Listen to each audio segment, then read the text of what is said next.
So fast track court ಅನ್ನ ಮಾಡೋದ್ರಿಂದ ಬಹಳ ಅನುಕೂಲ ಆಗುತ್ತೆ ಎರಡು ರೀತಿಯಲ್ಲಿ. ಒಂದು, ಈ ಕೇಸ್ ವಿಚಾರದಲ್ಲಿ ತುಂಬಾ ಜನರಿಗೆ ಏನಾಯ್ತು ಅನ್ನೋದು ಕೇಳೋದು ಮುಗಿಯುತ್ತೆ.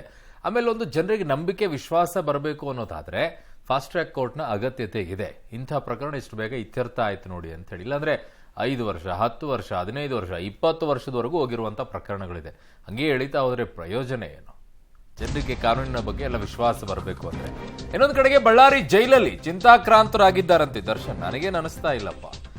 ವಿಜಯಲಕ್ಷ್ಮಿ ಜೊತೆಗೆ ದೂರವಾಣಿ ಮೂಲಕ ಮಾತನಾಡಿದ್ದಾರಂತೆ. ಪತ್ನಿಯ ಜೊತೆಗೆ 5 ನಿಮಿಷ ಮಾತನಾಡಿದ್ದಾರೆ. ನಾಳೆ ವಿಜಯಲಕ್ಷ್ಮಿ ಅವರು ಮತ್ತೆ ಅವರ ತಾಯಿ ಮೀನಾ ಅವರು ಕೂಡ ಬರೋದಾಗಿ ಮಾಹಿತಿಯನ್ನ ಕೊಟ್ಟಿದ್ದಾರಂತೆ ದರ್ಶನ್ ಅವರಿಗೆ. ಜೈಲಾಧಿಕಾರಿಗಳಿಗೂ ಕೂಡ ದರ್ಶನ್ ಕುಟುಂಬಸ್ಥರು ಮಾಹಿತಿಯನ್ನ ಕೊಟ್ಟಿದ್ದಾರೆ. ನಾಳೆ ಭೇಟಿ ಆಗಕ್ಕೇನೋ ಅವರು ಬರ್ತಾರಂತೆ.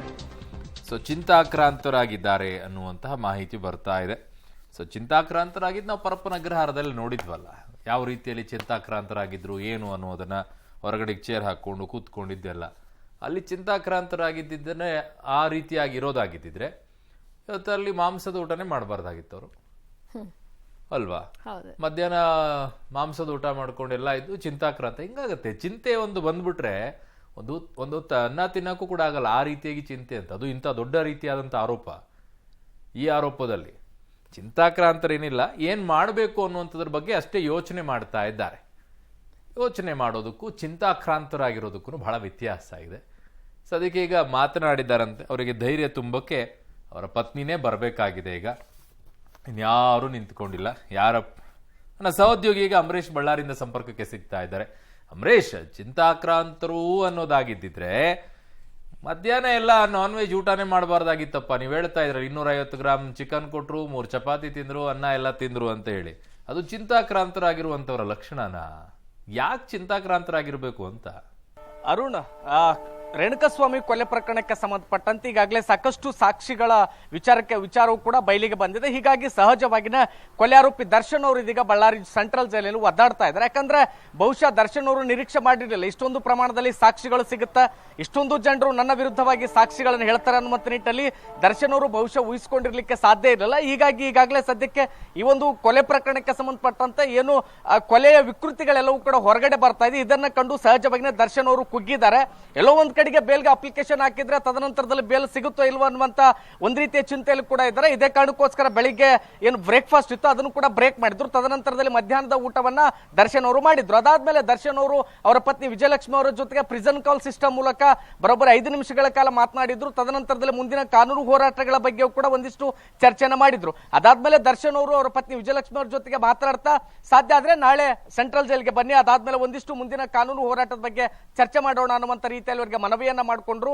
ಈಗ ಸದ್ಯಕ್ಕಿರುವಂತಹ ಮಾಹಿತಿ ಪ್ರಕಾರ ದರ್ಶನ್ ಅವರ ಪತ್ನಿ ವಿಜಯಲಕ್ಷ್ಮಿ ಅದ್ರ ಜೊತೆಗೆ ಅವ್ರ ತಾಯಿ ಮೀನಾ ತೂಗ್ದೀಪ್ ಏನಿದ್ರ ಇಬ್ರು ಸಹಿತ ನಾಳೆ ಅಂದ್ರೆ ಸಂಜೆ 4 ಗಂಟೆ ಸುಮಾರಿಗೆ ಬಳ್ಳಾರಿ ಸೆಂಟ್ರಲ್ ಜೈಲಿಗೆ ಬರ್ತಾರೆ. ಅದಾದ್ಮೇಲೆ 4:30ರಿಂದ 5:30ರವರೆಗೂ ಸಹಿತ ಏನು ಕೈದಿಗಳ ಸಂದರ್ಶನಕ್ಕೆ ಅವ್ರ ಕುಟುಂಬಸ್ಥರಿಗೆ ಅವಕಾಶ ಇರುತ್ತೆ. ಆ ಸಂದರ್ಭದಲ್ಲಿ ದರ್ಶನ್ ಅವರ ಭೇಟಿ ಕೂಡ ಅವ್ರ ಕುಟುಂಬಸ್ಥರು ಮಾಡ್ತಾರೆ. ಅದಾದ್ಮೇಲೆ ಸುಮಾರು ಅರ್ಧ ಗಂಟೆಗಳ ಕಾಲ ಅವ್ರ ಕುಟುಂಬಸ್ಥರ ಜೊತೆಗೆ ಮಾತನಾಡ್ತಾರೆ. ಬಹುತೇಕವಾಗಿ ಆ ಒಂದು 30 ನಿಮಿಷಗಳ ಕಾಲದಲ್ಲಿ ಇಡೀ ಅಂದ್ರೆ ಕೊಲೆ ಪ್ರಕರಣದ ಸಾಕ್ಷಿಗಳ ವಿಚಾರ, ಅದ್ರ ಜೊತೆಗೆ ಮುಂದಿನ ಕಾನೂನು ಹೋರಾಟದ ಬಗ್ಗೆ, ಮತ್ತೊಂದು ಕಡೆಗೆ ಬೇಲ್ ಅಪ್ಲಿಕೇಶನ್ ಹಾಕಿದ ತದನಂತರದಲ್ಲಿ ಜೊತೆಗೆ ಅಂದ್ರೆ ಬಳ್ಳಾರಿ ಸೆಂಟ್ರಲ್ ಜೈಲ್ ದರ್ಶನ್ ಅವರಿಗೆ ಒಗ್ಗಿ ಬರ್ತಾ ಇಲ್ಲ. ಇದೇ ಕಾರಣಕ್ಕೋಸ್ಕರ ಆದಷ್ಟು ಬೆಂಗಳೂರಿಗೆ ಹತ್ತಿರದಲ್ಲಿರುವಂತ ಯಾವ್ದಾದ್ರು ಒಂದು ಜೈಲ್ಗೆ ಶಿಫ್ಟ್ ಮಾಡಿ ಅನ್ನುವಂತ ರೀತಿಯಲ್ಲಿ ಅರ್ಜಿಯನ್ನು ಸಲ್ಲಿಸತಕ್ಕಂತ ಸಾಧ್ಯತೆ ಇದೆ.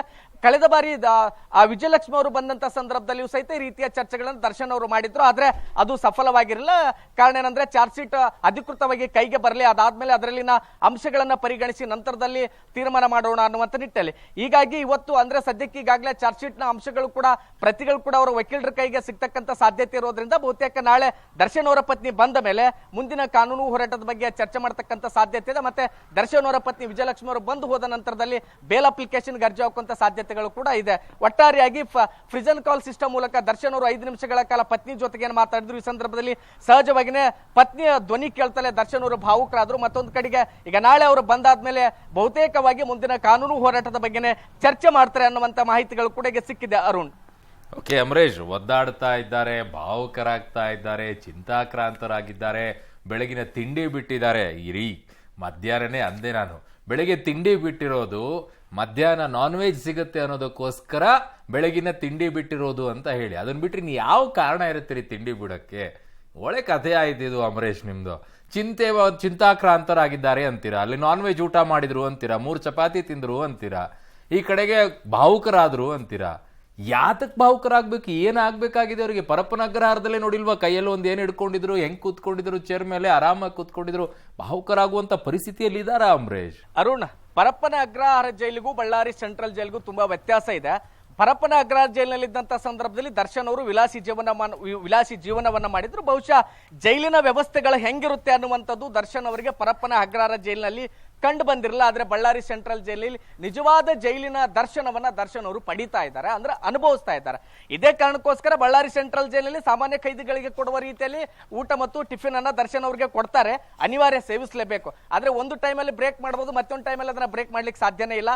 ಕೇವಲ ಇವಾಗ ನಾವು ರೈಸ್ ಅನ್ನ ತ್ಯಜಿಸಿದ್ದೀನಿ ಅನ್ನುವಂತ ರೀತಿಯಲ್ಲಿ ದರ್ಶನ್ ಅವರ ಕುರಿತಾಗಿ ಈಗಾಗಲೇ ಮಾಹಿತಿಗಳು ಬಂದಿತ್ತು. ಅಂದ್ರೆ ಚಪಾತಿ ಮತ್ತು ರಾಗಿ ಮುದ್ದೆಯನ್ನ ಸೇವಿಸ್ತಾರೆ ಅನ್ನುವಂಥದ್ದು. ಇದೆಲ್ಲದರ ಹೊರತಾಗಿಯೂ ಸಹಿತ ಒಂದು ಬಾರಿ ಬ್ರೇಕ್ ಮಾಡಬಹುದು, 2 ಬಾರಿ ಬ್ರೇಕ್ ಮಾಡೋದಾದ್ರು ಪದೇ ಪದೇ ಬ್ರೇಕ್ ಮಾಡ್ಲಿಕ್ಕೆ ಸಾಧ್ಯ ಇಲ್ಲ. ಆದ್ರೆ ರೈಸ್ ಅನ್ನ ಬ್ರೇಕ್ ಮಾಡ್ತಾರೆ, ಮತ್ತೊಂದ್ ಕಡೆಗೆ ಅಂದ್ರೆ ಟಿಫಿನ್ ಬ್ರೇಕ್ ಮಾಡ್ತಾರೆ, ಮಧ್ಯಾಹ್ನದ ಊಟ ಮಾಡ್ಲೇಬೇಕು.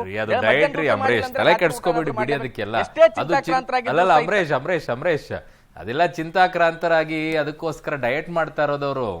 ನೀವು ಚಿಂತೆ ಮಾಡ್ಕೊಂಡ್ಬಿಟ್ಟು ಮೈಯೆಲ್ಲ ಪಾಪ ಬೇಜಾರು ಮಾಡ್ಕೊಂಡ್ಬಿಟ್ಟು ಹಣ್ಣು ಮಾಡ್ಕೊಂಡು ಊಟ ಬಿಡೋದಕ್ಕಲ್ಲ ಡಯಟ್. ಆಚೆ ಬರೋಷ್ಟೊತ್ತಿಗೆ ಮತ್ತೆ ದಪ್ಪ ಆಗಿ ಬಂದ್ಬಿಟ್ರೆ ಫಿಲ್ಮ್ಗಳನ್ನ ಮಾಡ್ಕೊಳಕ್ಕಾಗಲ್ಲ, ಫಿಸಿಕ್ ಮೇಂಟೈನ್ ಮಾಡ್ಬೇಕಾಗತ್ತೆ ರೈಸ್ ತಿಂದ್ಬಿಟ್ರೆ. ಯಾಕಂದ್ರೆ ಅಲ್ಲಿ ಜೈಲಲ್ಲಿ ಏನು ಎಕ್ಸರ್ಸೈಸ್ ಮಾಡಕ್ ಆಗಲ್ಲ, ಸಣ್ಣ ಪುಟ್ಟ ಅಷ್ಟೇ ಓಡಾಡ್ತಾ ಇರಬೇಕು. ಇವೆಲ್ಲ ಇಂಪಾರ್ಟೆಂಟು. ಧನ್ಯವಾದಗಳು ಅಂಬರೀಷ್ ನಿಮ್ಮೆಲ್ಲ ಮಾಹಿತಿಗಾಗಿ.